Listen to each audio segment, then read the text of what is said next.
Hello there folks and welcome to part 69 of our Neil Robertson pro career, and don't worry that we're not on Snooker 19. A little bit confusing I know for a lot of you, but in the last episode, I hate to break it to you guys, I haven't watched it. In fact, you can probably guess, but go back and watch that if you haven't already. But if you have guessed, we did drop out of the World Snooker Championship against Mark Allen, and unfortunately, our season is finished. So now it's time, after this season, I've put a lot of work into this season. We started the first episode on the 17th of April. It is now the 17th of August, funnily enough, so 4 whole months I put into this season. I'm going to review the season and have a look what comes next. Let's go have a look. I've compiled a spreadsheet which I've been using for the whole season, but it wasn't till last night that I was very bored and spent an hour going through every single match and looking at the scores, and today we can review those before going in-game. I don't know why I'm saying in-game, because, well, that's where it is for me, so that's why it makes more sense to point. So we're going to go in-game afterwards, have a look at the stats from the season, and I'll explain what's going to happen next with the Snooker 19 content on the channel. But let's have a look and review the 68 episodes that have moulded this Snooker 19 season. So we started off first off this season with the first 2 episodes with a qualifier for the Yushan World Open. But remember, of course, that Robertson won the Riga Masters in 2018. So in 2019, he didn't have to qualify for the Riga Masters. He effectively got a free entry to the event. But we did try to qualify for the Yushan World Open. Unfortunately, we got knocked out in the qualifiers by Jamie Clark. I think probably I forget that at this point I was shocking at the game. It was my first few days on the game, and I really wasn't good enough. So we were out at the Yushan World Open, that was it. Then we went to Riga, played in the first round, and the title defence was abysmal, to be quite honest. We went out to Rory McLeod by 3 frames to 2, and it wasn't until the last 128 at the Paul Hunter Classic that we actually went and won a match, and we really did it the hard way for our first 2 wins against David Lilley and Wansi Jun, players that these days I'd think, Christ, we should be beating these guys easily. We beat David Lilley, beat Wansi Jun by 3 frames to 2, and then we beat Mark King by 3 frames to 1, which at episode 7 was quite a big achievement. Mark King, quite a decent player, definitely the best player we played out of all these completely, and we beat him. But then we come and get up against someone in episode 8 that we realised we just weren't as good up against, especially that part of the season. That was Kyron Wilson. We had a real shock at episode 8, and we lost 3. That was a real 3-0. That was a real dent to our confidence. But to get to the 4th round of the Paul Hunter Classic, considering the first 2 events, wasn't too bad at all. So then we went to Shanghai for the Shanghai Masters. We got through to round 2 automatically. I think there are 16 players who get in invitationally, and I believe there's 16 wildcards. So you have the first round of 16, and then the other 16 get into round 2 automatically. So Sean Murphy, well, that doesn't make sense if you've got 16 in one round and 16 get through automatically. It must be, no, I think 8 get through. Oh, it doesn't really matter. But anyway, we played against Sean Murphy in our first round of the Shanghai Masters, which turned out to be round 2. And that was a good match, to be fair. It was, I think, probably the second match that went over an hour on the channel. But we lost that 3-2 to Sean Murphy. I think we went 3-0 up, actually. Or 2-1 up. I'm sure we lost from quite a good position, but we lost that, and that was a kick in the backside. And we went out the Shanghai Masters quite early as well. So at this point of the season, we hadn't really done anything. That continued for quite a while as Yan Bingtao took his toll on us. So then we went to the Indian Open. We played against Kishan Hirani in the qualifier. That was actually in episode 4, quite a way early that we played the qualifier. We beat him 2-0. Then we beat Scott Donaldson by 3 frames to 1. And then we faced Yan Bingtao for the first time. Didn't think much of it, but for a lot of the time of the season, all the way up to even the German Masters, Yan Bingtao was a big nemesis of mine. I don't think we beat him even once in the season, despite facing him 4 times. Played him in the second round officially, the last 32 of the Indian Open, and lost 3-1. Quite a damaging result. And the same happened, but against Huitan this time, Leo Huitan, in the second round of the China Championship. We beat Xiao Xingtong in the first round, the last 64. Don't know if we had to qualify for that. I've got no record of qualifying for that. But anyway, we got to the last 64 against Xiao, beat him 3-1, and then lost 3-1 to Leo Huitan. So that was over 2 episodes as well, so quite long frames. And we went to the European Masters, beat Michael Georgiou by 3 frames to 0, and then lost to Bingtao again by 3 frames to 2. A number of our matches against Bingtao has gone to 3-2 deciders. A number of all our matches have gone to 3-2 deciders, of course. A lot of our matches being over 5 frames mean that it tends to go to that last frame decider. And we have been on the right side and the wrong side, of course, of that plenty of times throughout the season. Then we move on to the first Home Nations event. We played Adam Stefano in the first round, beat him 3-1. Played against Daniel Wells in the second round. We beat Adam Stefano 3-0. Beat Daniel Wells 3-1. And then, of course, Bing Tao came again. And for the third time in 4 tournaments, we went out to Yan Bing Tao, which is a bit of a shocker. And then we had an interesting turn of events. We had the Oppo International Championship. Don't know who we played in the qualifier. There's no record of that. But just look at this. We had a real turn of events. Got to the final. But I didn't realise just how big that task was to get to the final, particularly considering that we hadn't really done all that well before. But to come across Ken Doherty, Graham Dott, Jack Lazowski, Kyle Wilson and John Higgins and beat them all was a really good achievement. 2 of those matches going to final frame deciders. That's actually wrong, that Higgins one. It should be 3-1 to us, seeing as we did win that match. But we went down to 2 deciders with Ken Doherty and Kyle Wilson. Beat Graham Dott 3-0, which is quite a big achievement, really. Beat Jack Lazowski and John Higgins by the same amount. And then we had our first premiere episode 27, for the last bit of the final. And through a crazy, I think it was a free ball situation. It was very confusing. We lost to Judd Trump in the final. But we did get to the final. That, of course, was a huge achievement compared to where we'd been before. And after that, we didn't really look back. And certainly until the German Masters after the patch update. But we got to the Champion of Champions, virtue of winning the tournament in the last season. We beat Ryan Day easily. We beat John Higgins 3 frames to 2. And then, unfortunately, we got whooped by Trump in the semi-final. So Judd Trump being a little bit like a Yan Bing Tao figure by them.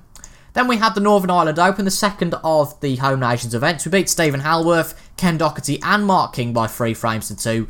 Then we actually beat John Higgins and Mark Allen by 3 frames to 2. Did I say 3 frames to 2 for all these? No, I meant 3-0. Don't know what I'm on about. And then we played Ding Junhui in the semi-final. We thought, right, we can get to this final, do really well, we can get to the final. And admittedly, I was a little bit complacent, but we did get beat by Ding Junhui by 3 frames to 2, which prevented us from getting to a second final in 3 events. Then we went to the Betway UK's, again, one of the tournaments that we played, of course, as a Home Nations tournament. Won 3 fairly easy games. When we did play Graham Dott, to be fair, and beat him 3-0.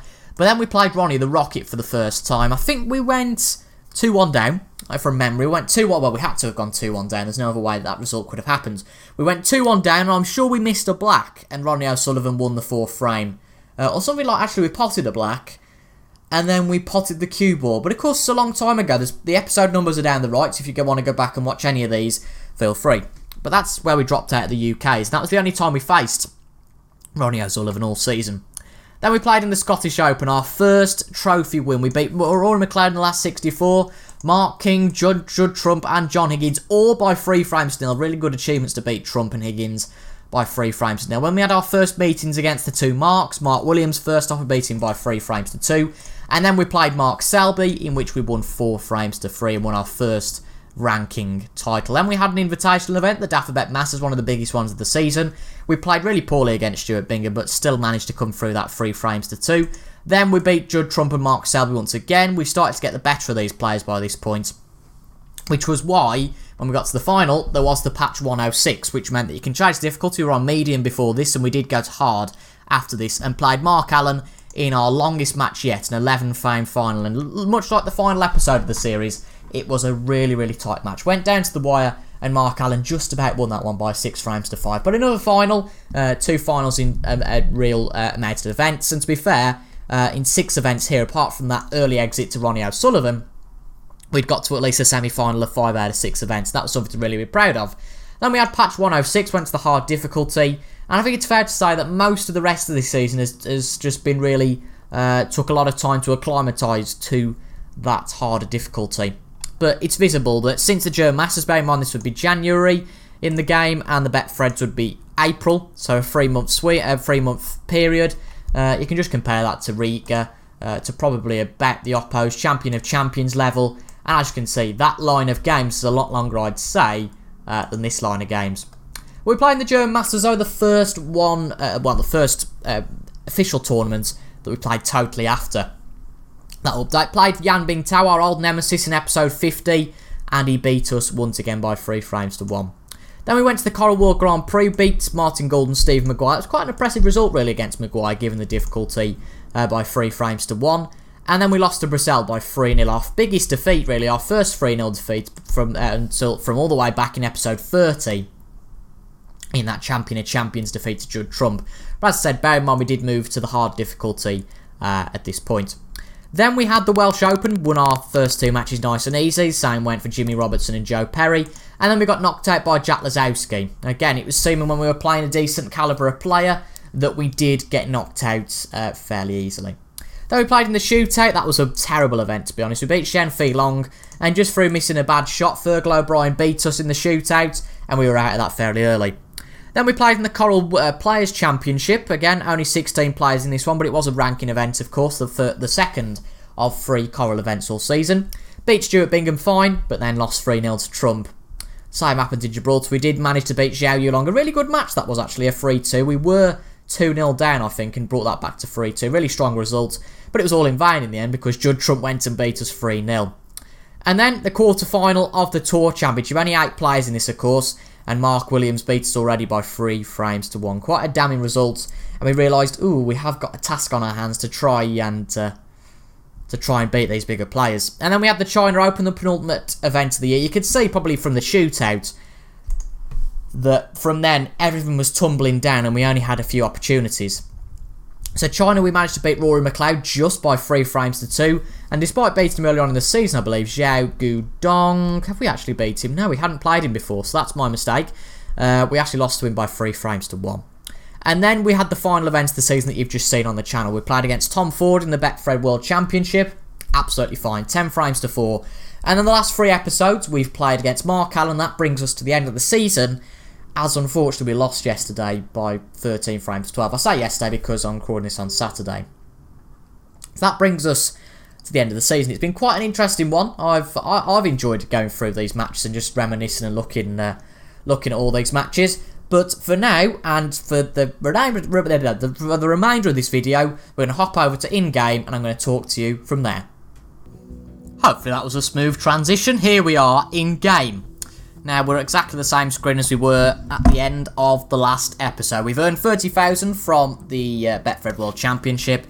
As you can see, we played 80 games this year, won 52, lost 28. Bear in mind that we did lose 6 at that Championship League we didn't really want to play in, so just bear in mind it's probably 52-22 more like, which isn't all that bad, to be honest. That's a pretty decent season. Not the best in terms of championships, but we have earned 450,000. I've just gone through all of those little statuses, but in much more detail.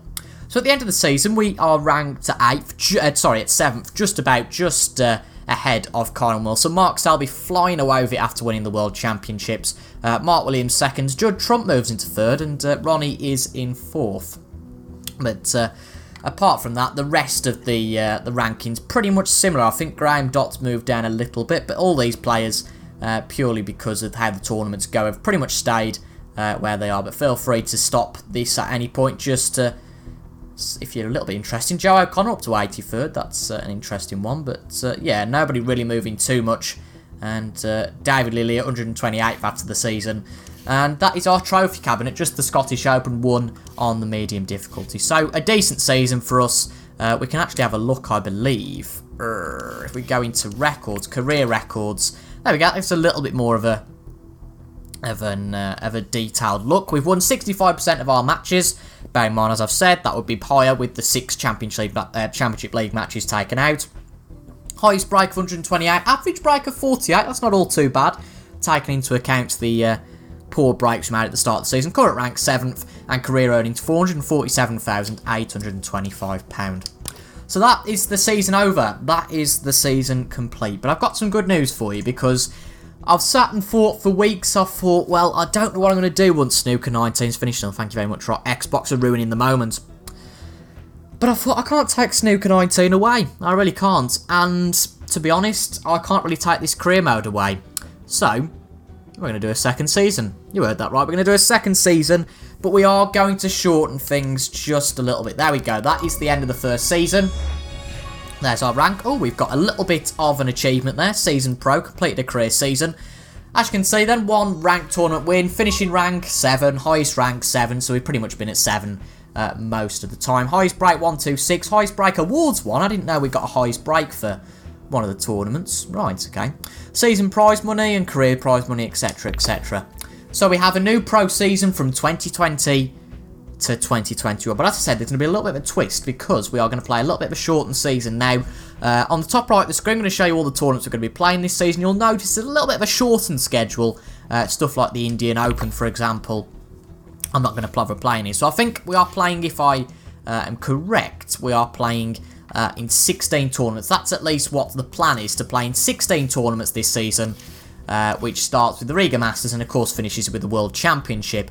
But we are going to play these tournaments. Again, we're going to play through them. But the twist is this time, again, we're only going to play the important matches like we started at the end of last season. We're only going to play the big matches, if you like, not the last 128 or whatever that really we're going to win. And also, we are going to play a few more tournaments with long matches. So I'll just say which ones we're going to play long matches at, in my opinion. So we're going to probably play the Shanghai Masters with long matches. I think we're going to play all of the home nation stuff with long matches. Probably the Champion of Champions. But the smaller events like Riga and places like that, what we've decided to play for, just because it's the start of the season, we will keep with those medium length matches. But I think what I'm going to do is just make this series only twice a week now, on a Wednesday and on a Saturday, just so I can have a little bit of a break from snooker, because it's quite a hectic schedule doing 4 of those a week. But as I said, on a Wednesday and a Saturday, snooker will be here. So you've got to wait a few days for Season 2, but I thought I can't stop this series. So we are going to have a second season, and hopefully you guys will enjoy that just as much as you enjoyed the first. But that's going to be it for this little season review. I hope you enjoyed. I certainly enjoyed looking back at the season, and hopefully the second season, we've got a fresh season, a full season on hard difficulty, and I look forward to it. So I'll see you guys on Wednesday for hopefully the last 32 or 16 match in the Riga Masters. And as I've said, I hope you enjoyed, and here is to the second season. Thank you for watching this season, folks. Really appreciate your support. It has been mega, and hopefully that continues on to Season 2. Thank you for watching, and goodbye for now.